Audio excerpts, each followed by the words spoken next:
So at some point tonight, your brain is just going to completely paralyze your physical body. Yeah, just totally shut it down. Right. It's going to sever your motor functions, flood your visual cortex with, well, basically hallucinogens, and force you to act out this bizarre, super detailed, emotionally exhausting play, and completely against your will, I might add. Which is a pretty terrifying way to describe it, but entirely accurate. I mean, we casually call this dreaming, right? We wake up, we laugh about how weird it was that we were trying to, I don't know, negotiate a peace treaty with a talking golden retriever, and then we just go make coffee, we just move on. But modern psychology and neurobiology suggests this isn't just random nighttime entertainment. It might actually be the most brutal, ruthlessly efficient therapy session you will ever endure. It really is. And the mechanism you're describing there, rematonia, the physical paralysis that keeps us from acting out those internal narratives, it's essentially a biological containment facility. A containment facility. I love Yeah. that. Yeah, because the brain, it locks the doors so it can safely run simulations that would be, frankly, far too dangerous or socially catastrophic to test in the waking world. Right, because you can't just go around doing the things you do in your dreams. Exactly. And we tend to dismiss the absurdity of dreams because the symbols feel completely chaotic to us. Mm. But if you strip away the hallucinatory set dressing, the underlying algorithms of those narratives are fiercely logical. Really, like Yeah. even the totally nonsensical stuff. Oh, absolutely. They're attempting to solve the exact cognitive dissonances we fail to resolve while we're awake. Wow. Okay, so that is our mission for today's deep dive. We have this source material file, and it contains a highly specific, sprawling, multi-act dream sequence from a specific individual. And it is a wild ride of a dream. It really is. But we aren't going to just read it to you like a bedtime story. We are going to put it on the operating table. We're going to dissect the architecture of this specific human subconscious just to understand the broader mechanics of how the brain processes reality. Yeah, to really get into the gears of it. Right. So the narrative we're looking at jumps from a stand-up comedy audition to this bizarre architectural labyrinth, and then it plunges into the greasy kitchen of a barbecue restaurant. And it climaxes with some incredibly awkward bodily functions in front of senior colleagues. Which, it reads like a surrealist film. But the psychological through line there is incredibly robust. What we really have here is a pristine map of human anxiety. Yeah, and that desperate need for foundational grounding. Exactly. And the ultimate pursuit of psychological safety. So we're going to analyze this through the classical frameworks of psychoanalysis, really pushing past the basic textbook definitions of Freud and Jung, and integrate that with modern neurobiological theories like memory consolidation and embodied cognition. Right, and I want to frame this for everyone listening because, well, while we are tracing the neural pathways of one specific individual's dream here, the underlying architecture is totally universal. Oh, without a doubt. Your brain runs these exact same defragmentation programs. So let's start where the dream starts. The curtain goes up, and the dreamer finds themselves in a beautifully lit, almost stylishly austere concrete building. Very modern, very raw. Yeah. But they aren't there to admire the architecture. They are there to audition as a stand-up comedian. Specifically, they're auditioning to perform manzai, which is the traditional Japanese style of rapid-fire, two-person comedy. And the environmental context here is crucial, before we even look at the action. Right, setting the scene. Yeah, because the demographic of this audition room is heavily skewed. It's 90% male, 10% female. So it is inherently competitive, inherently judgmental, and dominated by a very specific social hierarchy. And there's a senior comedian sitting in judgment, right? Exactly. So the dreamer gets up to perform and immediately realizes their material is just completely inadequate. I mean, they literally describe their own routine as a cheap, low-level student gag. Ouch, that's rough. It is. They are bombing on stage, fully aware of their own incompetence in real time. Man, my immediate read on this is just the classic imposter syndrome nightmare. It's that visceral feeling of showing up to a high-stakes job interview and realizing you've, brought a crayon drawing instead of a resume. That is a perfect analogy. But my question is, why comedy? I mean, if the brain wants to simulate failure, it could just have the dreamer fail a math test or get fired from a normal office job. Comedy feels like a very specific flavor of failure. Well, think about it like this. A math test is a failure of private intellect. You fail it alone at your desk. Right. But comedy is a failure of social synchrony. And manzai, in particular, is entirely dependent on rhythm. You have to read the room anticipate your partner, and basically manipulate the emotional state of a live audience. Which is incredibly hard to do. Exactly. And evolutionary biology tells us that human survival has historically depended on group cohesion. Being laughed with is a signal of social integration. You belong to the tribe. But being stared at in silence. Or worse, being judged as inadequate while you're actively attempting to facilitate that cohesion. That is a primal threat. The brain isn't just simulating a career setback here. It is simulating the absolute terror of being socially ostracized. Okay, so the dreamer isn't harboring some, secret desire to get a Netflix special or whatever. No, not at all. The stage is just a proxy for everyday interpersonal communication. The dreamer is likely exhausted by the cognitive load of just trying to talk to people. Right, just trying to read the room in their daily life and hold their own in normal conversations. Yeah, they feel like their everyday social material is weak. Wow. So the brain visualizes that abstract social exhaustion as the visceral humiliation of bombing a stand-up routine. That's brilliant. It is. But the narrative doesn't end with the failure, which is the fascinating part.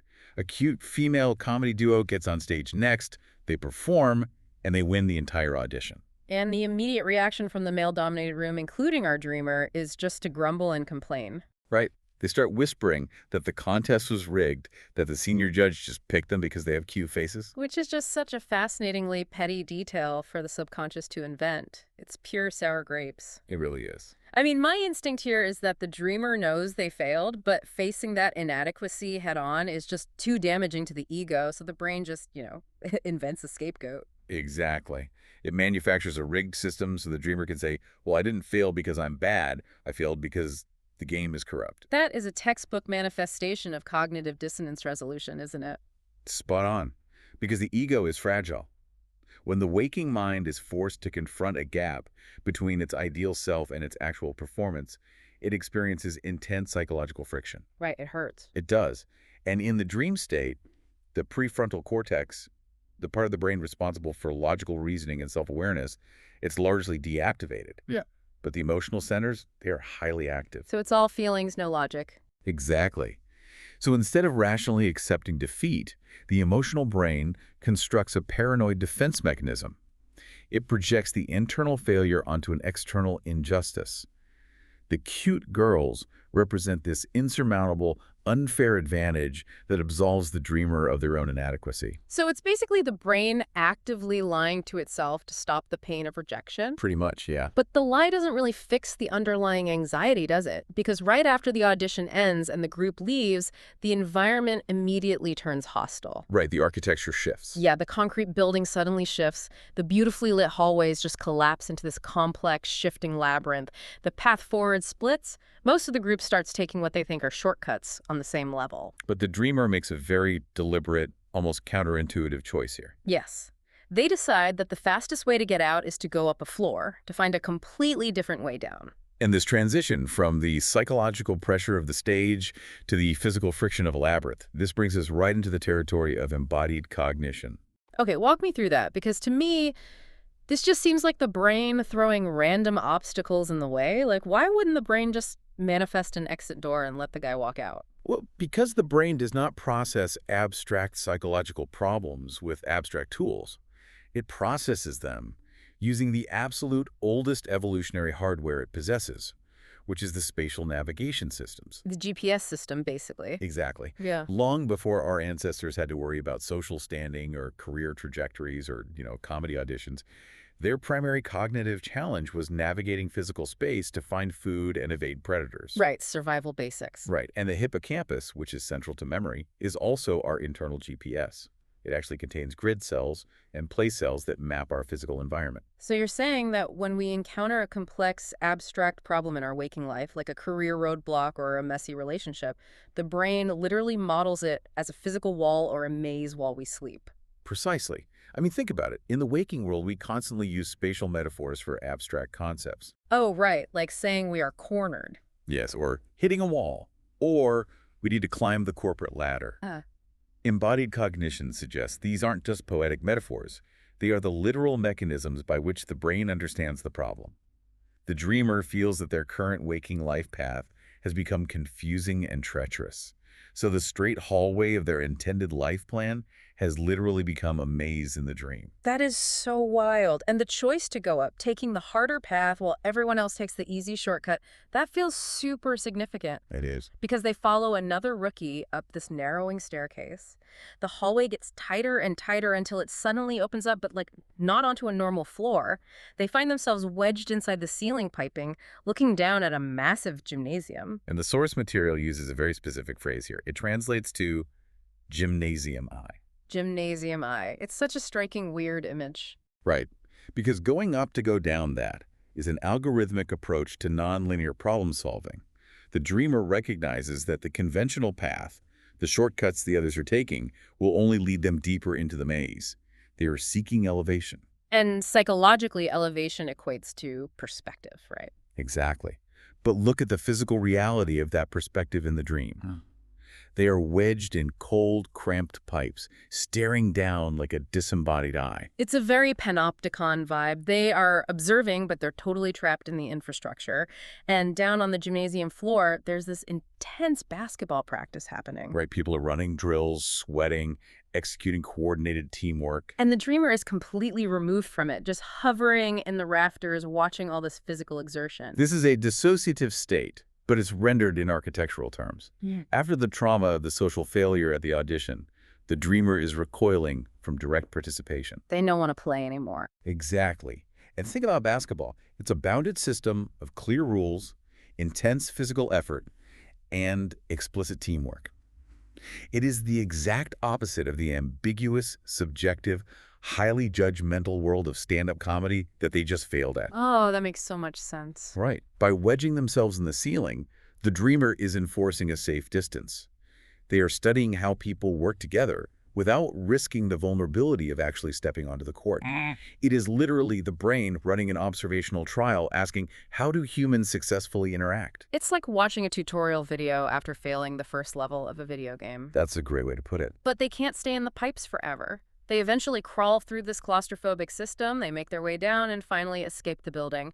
But they don't emerge onto a normal street. The environment shifts completely again. Another major transition. Yeah, they exit into a windowless roofed corridor, but the architecture is vastly different. It's built with traditional historical Japanese or Chinese roof tiles. We've gone from stark, modern concrete and industrial pipes to ancient, almost temple-like architecture. And architectural shifts in dreams almost always signal a shift in the stratum of the psyche. How so? Well, the modern concrete building represents the contemporary waking ego. That's the part of the mind concerned with current social status, auditions, modern peer groups, all of that. The stuff we worry about day to day. Right. But by crawling through the infrastructure and exiting into an ancient corridor, the dreamer is descending into older, more fundamental layers of the subconscious. The historical tiles represent foundational human drives. They are leaving the realm of superficial performance and moving toward raw sustenance. Which deposits them directly into the most visceral environment yet. The historical corridor opens up, and suddenly the dreamer is standing in the kitchen of a massive Yakiniku restaurant. Which is Japanese barbecue. Right. For context, Yakiniku is characterized by roaring table grills, raw meat, heavy smoke, and this frenetic, high-energy atmosphere.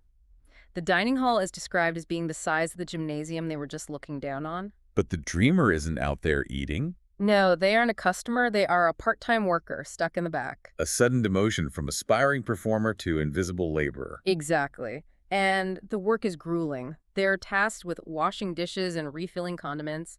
Then closing time hits, and the staff splits into hall cleaners and kitchen cleaners. And the source notes a specific hierarchy here, right? Yes, the hall staff, the front-of-house people, they usually get to leave early. That's the big perk.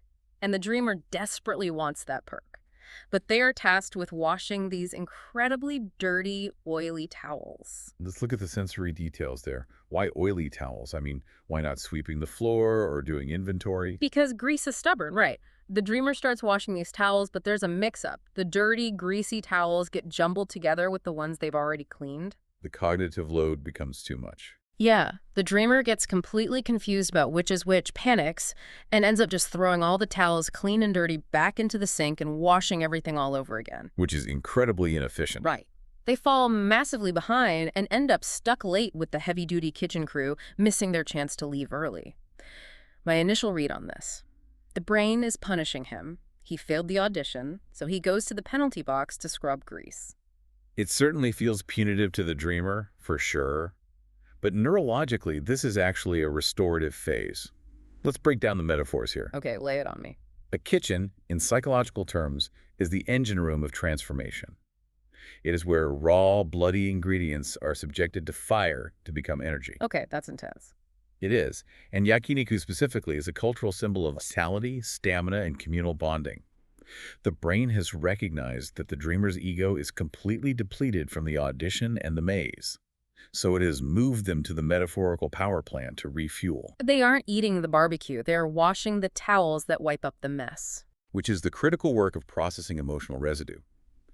In our waking lives, we accumulate psychological grease, right? Minor resentments, uncompleted tasks, small failures. Things that just stick to you. Exactly. The somatosensory cortex in the brain, which processes touch, is simulating the tactile sensation of slippery, stubborn oil because the dreamer is dealing with stubborn, hard-to-resolve issues in their waking life. And the boundaries between the clean towels and the dirty ones collapsing, I mean, that feels like a perfect metaphor for being overwhelmed. It really does. When you have too much on your plate, you can't differentiate between a problem you've solved and a problem that still needs fixing.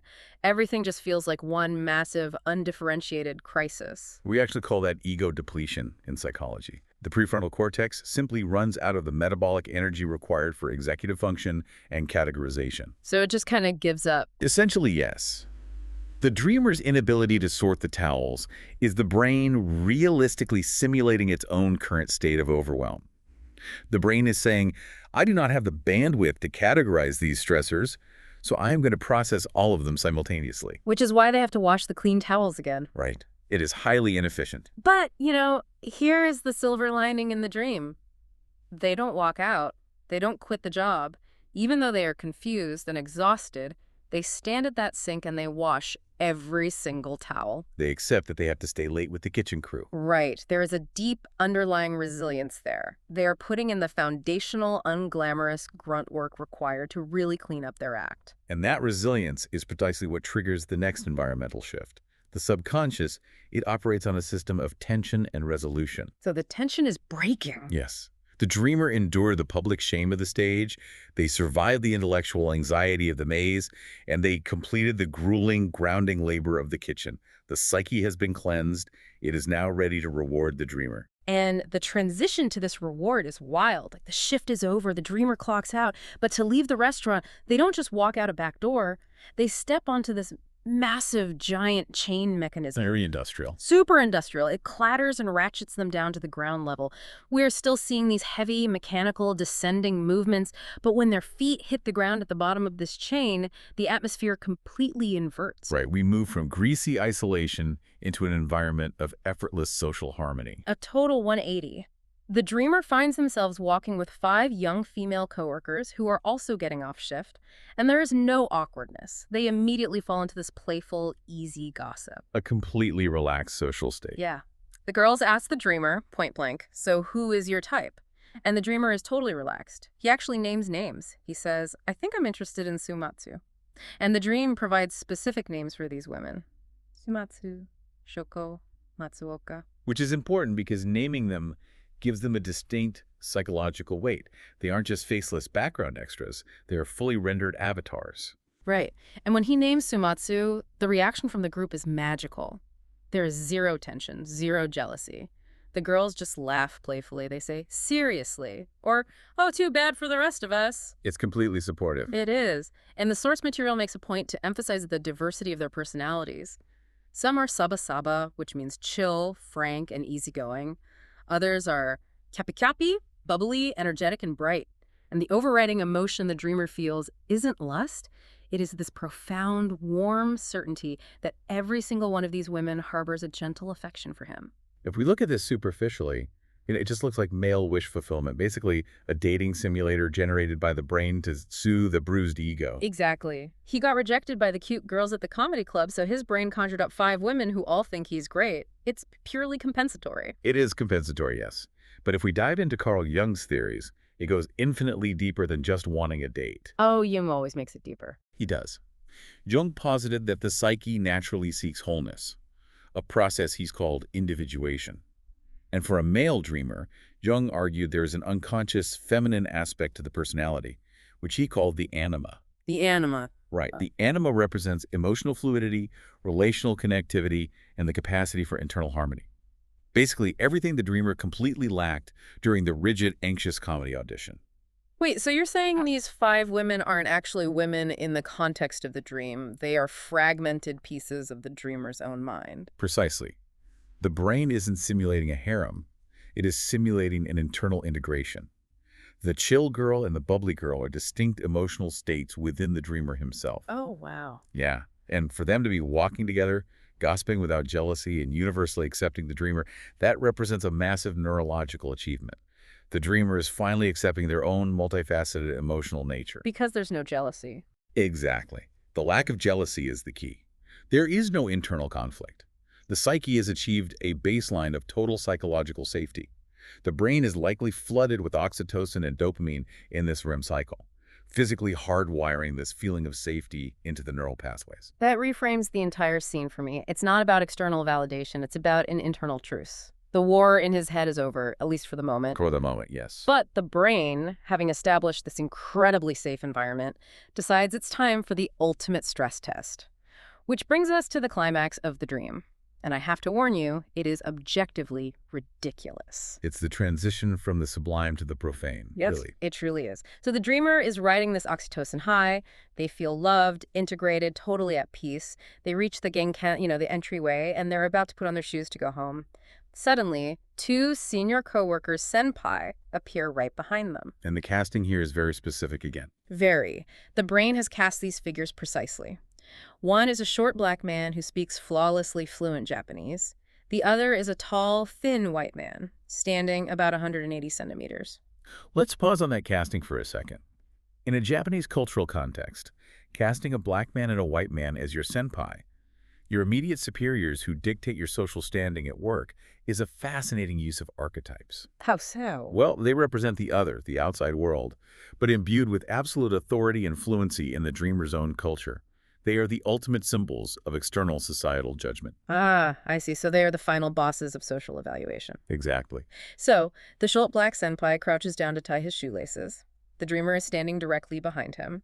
And in that moment of quiet, close proximity, the dreamer lets out a massive, incredibly loud fart right into the senpai's face. A literal eruption of the most primal, unpolished biological function imaginable. I mean, if this happens in real life, your career is over. You are faking your own death and moving to another country. It is the absolute worst-case scenario for interpersonal communication. It's social suicide. Right. But look at what happens in the dream. The senpai don't get angry. They don't express disgust. They burst into warm, genuine laughter. They look up, grinning, and say things like, "What are you doing, man? And you really can't be helped, you idiot." It is total, unconditional forgiveness. And how does the dreamer respond to that forgiveness? He leans into it. Because they are laughing, he forces another fart. And they laugh even harder. It becomes this joyous, communal moment of pure absurdity. It's a beautiful moment of release. Okay, but I have to push back here. We've talked about embodied cognition and the Jungian anima. How do you elevate a fart joke to that level of psychological analysis? Isn't this just the brain's default mode network misfiring and generating toilet humor? We can absolutely elevate it, and we actually must look at Sigmund Freud to do so. Oh boy, Freud and farting. Here we go. Bear with me. Freud's structural model of the psyche divides the mind into the ego, and the superego. The superego is the internalized moral and social standards of society.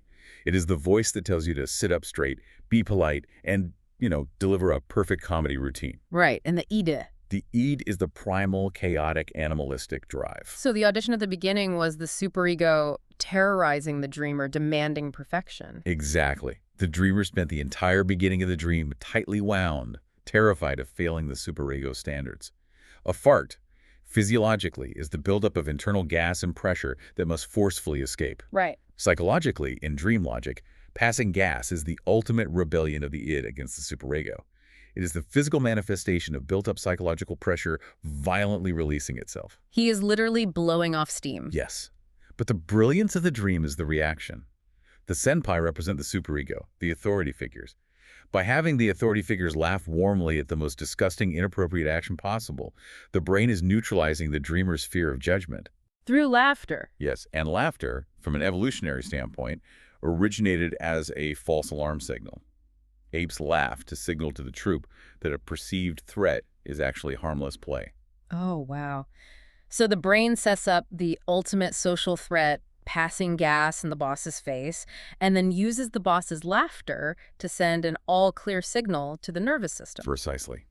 The brain is forcefully rewriting the dreamer's threat response. It's basically saying, look, you can be your most base, flawed, embarrassing self, and you will not be cast out of the tribe. You are safe. The contrast is just breathtaking. At the comedy audition, the dreamer carefully crafted a routine, tried their hardest, and was met with cold judgment. Here, they do absolutely nothing but exist as a flawed biological organism, and they are met with joyous acceptance. The ultimate realization that you don't have to perform to be loved. You just have to be. It's actually incredibly moving once you get past the gross-out factor. It really is. But of course, the brain isn't going to let him just walk out the door on that high note, is it? We hit the final sequence. The dreamer is standing there, smiling, shoes on. And suddenly, the feeling of completion evaporates. They realize they forgot something inside the restaurant. Yes. The mandatory return to the labyrinth. Right. They turn around and walk back inside, and the moment they cross the threshold, the warmth is gone. They are immediately instructed to go refill condiments. They are forced onto this weird, slow-moving conveyor belt meant for dirty dishes. The mechanics of labor again. Yes. They navigate a series of complex, heavy doors. And where do they end up? Right back at the towel washing station. And sitting on the counter is a fresh pile of dirty, oily towels. And right the moment they realize they have to start washing all over again, they wake up. It is a cruel but necessary re-engagement of the waking mind. In psychology, we refer to this as the Zeigarnik effect. The Zeigarnik effect? What's that? It's the phenomenon where uncompleted tasks are remembered far better than completed ones. So the brain is deliberately leaving the task unfinished, so he wakes up thinking about it. In a way, yes. As the body nears the end of the sleep cycle, it begins to transition out of the deep paralysis of REM sleep. The default mode network, which handles our waking anxieties and daily planning, it starts to spool up. Getting ready for the day. Right. The dream reflects this biological shift. The subconscious has provided the therapy, right? It processed the anxiety, integrated the emotions, and released the pressure. But it cannot permanently erase the realities of waking life. The dirty towels of reality are always waiting. You can have a great breakthrough in therapy, but you still have to do your laundry and pay your taxes the next morning. Exactly. The brain is grounding the dreamer. It's saying, you have achieved psychological safety, but maintenance is an ongoing process. Mental hygiene is not a one-time event. It is a daily practice. That's profound. Ending the dream staring at the dirty towels ensures the dreamer wakes up with a residual sense of duty and grounded reality, rather than just floating away on a cloud of unresolved bliss. It's a masterclass in narrative structure, written and directed on the fly by a sleeping organ. Which brings us to the grand macro question. We've analyzed the specific scenes, but we really need to talk about the operating system running the software. The grand theories. Yes. Our source material gives us 3 distinct frameworks for why this entire bizarre process happens at all. Let's start with the heavyweight, Sigmund Freud. We touched on the id and superego earlier, but how would Freud interpret the entire arc of this dream? Well, Freud's foundational text, The Interpretation of Dreams, posited that dreams are the disguised fulfillment of repressed wishes. Freud believed the waking mind censors unacceptable urges, usually, sexual or aggressive in nature. The classic Freud stuff. Right. In sleep, the censor relaxes, but it doesn't entirely disappear. Yeah. So the mind disguises these urges as symbols. This is the difference between what Freud called the manifest content, which is the literal story of the dream, and the latent content, the hidden psychological meaning. So if I'm looking at this dream through a purely Freudian lens, none of this is about career anxiety or washing towels. It's all repressed primal urges. Under a strict Freudian interpretation, yes. The comedy audition is a manifestation of narcissistic desire, the repressed urge to be the absolute center of attention and to dominate peers. Okay, what about the maze and the pipes? The labyrinth and the pipes might represent the birth canal or sexual anxieties. The 5 women are clearly repressed sexual desires, safely categorized as playful co-workers by the dream censor so the dreamer doesn't wake up in shock. And the farting at the end. And the final act with the senpai is a violent, infantile regression. It's a repressed desire to defile authority figures and return to a state of consequence-free childhood. It's so aggressive. Freud always makes it sound like the brain is just this pressure cooker of taboo desires just looking for a crack to leak out of. That was his view, essentially. Let's pivot to Carl Jung. We talked about the anima, but Jung's whole philosophy on dreaming is fundamentally different from Freud's, isn't it? Vastly different. Jung actually broke with Freud, precisely because he found the everything is a repressed taboo theory just way too limiting. Jung believed dreams were not hiding things from us. They were desperately trying to reveal things to us. So it's not a censor. No. He viewed dreams as a self-regulating mechanism of the psyche, attempting to bring the unconscious and conscious minds into harmony. That's that process of individuation we mentioned. So instead of a censor hiding a taboo, Jung sees the dream as a teacher speaking in metaphors. A teacher, or like an internal alchemist. Yeah. Jung would look at this dream as a map of psychic rebalancing.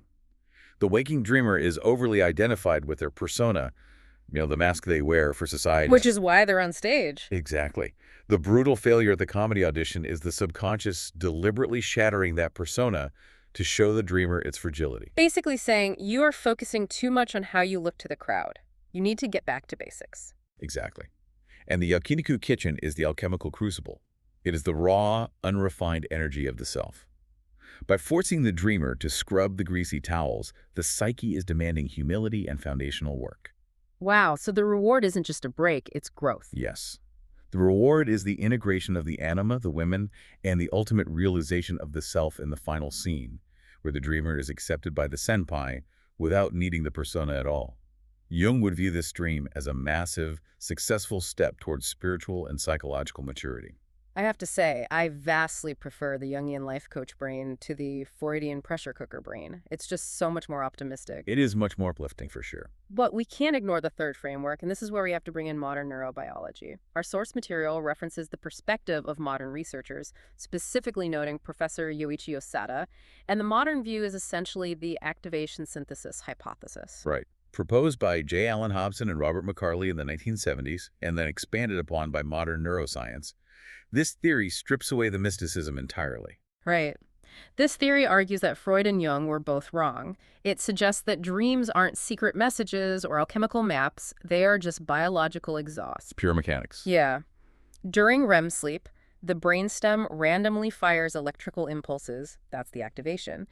These signals hit the cortex, which is the part of the brain that makes sense of the world. The cortex panics, grabs whatever recent memories are lying around in the hippocampus, and desperately tries to stitch these random data points into a coherent story, which is the synthesis. It is often compared to a computer running a disk defragmentation overnight.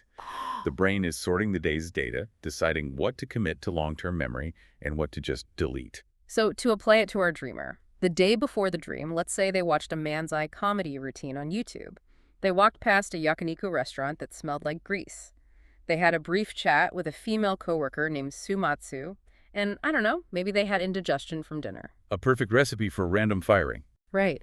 The brainstem fires randomly, hits those specific memory nodes, and the cortex frantically weaves them into this ridiculous narrative about a comedy audition turning into a BBQ job ending in flatulence. It's just meaningless data sorting. That is the strictly biological view. It argues that the meaning we find in dreams is an illusion we project onto them after we wake up, because humans are fundamentally narrative-driven creatures. Yeah. We cannot tolerate random data. We have to make it a story. Okay, I have to debate this. Go for it. Because if the activation synthesis theory is entirely correct and it is just random data sorting, why does it carry such immense emotional payload? Think about a nightmare or a dream of profound relief like the one we just analyzed. When you wake up, the physiological response, your heart rate, the cortisol in your blood, the lingering sense of joy or dread is undeniably real. It's very physical. Right. Why would a random defragmentation program trigger such a massive, specific emotional release? And that right there is the exact friction point in modern cognitive science. And it's where clinical psychology has really found a synthesis of its own. It's called active inference or predictive processing. The modern consensus is that the props might be random, but the emotions are absolutely targeted. Oh, let's build on that analogy. So the actors in the sets are pulled randomly from the prop room, but the director is staging a very specific play. Beautifully put, yes. The hippocampus might randomly supply the image of the Yakiniku restaurant because you walked past one yesterday, but the amygdala, the emotion center, hijacks that image, to process the very real, current, waking feeling of being overwhelmed by tasks. The dirty towels. Right. The brain uses the random imagery as a canvas to paint its current emotional state. So when a modern therapist asks you about a dream, they aren't using a Freudian dream dictionary. They aren't going to say, you dreamed of washing towels. That means you have a repressed desire for your mother. Absolutely not. A modern clinical approach uses the dream as an interactive emotional vocabulary. The therapist will say, in the dream, when the clean towels and dirty towels got mixed up, you felt a crushing sense of panic and inefficiency. Where in your waking life right now are you experiencing that exact same flavor of panic? The dream is like a funhouse mirror. The reflection is distorted, but the thing standing in front of the mirror is your actual current mental state. Exactly. It bypasses the waking ego's defense mechanisms. If you ask someone straight up, are you stressed at work? They might defensively say, no, I'm fine, I'm managing. We all do that. We do. But if you ask them to explore the feeling of being trapped in ceiling pipes watching other people play basketball, they will vividly articulate their feelings of alienation and dissociative stress. The dream provides the language of the conscious mind refuses to speak. Which brings this entire epic journey full circle. We started with a mind paralyzed by the terror of social evaluation, standing on a brightly lit stage feeling like an absolute fraud. We watched that mind physically map its confusion by turning a hallway into a labyrinth, forcing itself to seek a higher detached perspective. And then we observed the descent into the metabolic engine room, the acceptance of grueling, repetitive labor to scrub away psychological residue despite the deep exhaustion of ego depletion.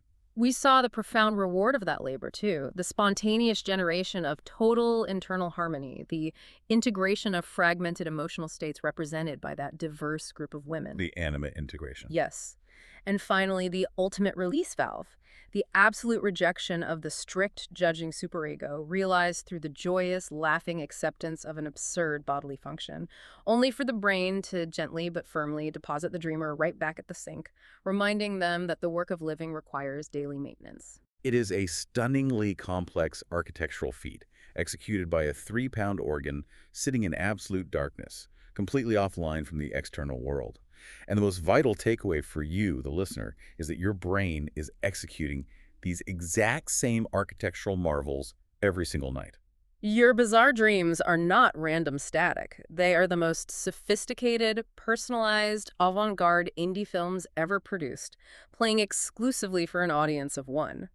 They are your neurobiology desperately trying to keep you sane. So the next time you wake up from a dream that seems entirely absurd, where you are flying a toaster through a thunderstorm or trying to explain quantum physics to a squirrel, don't just wave it away as a glitch in the matrix. Right. Take a moment to sit with the emotion of it. Look past the bizarre props and ask yourself what underlying friction the brain is trying to resolve. Ask yourself what dirty towels your subconscious is desperately trying to wash, because hidden in the absurdity of the grease and the labyrinths, you might just find the exact blueprint you need to clean up your waking life.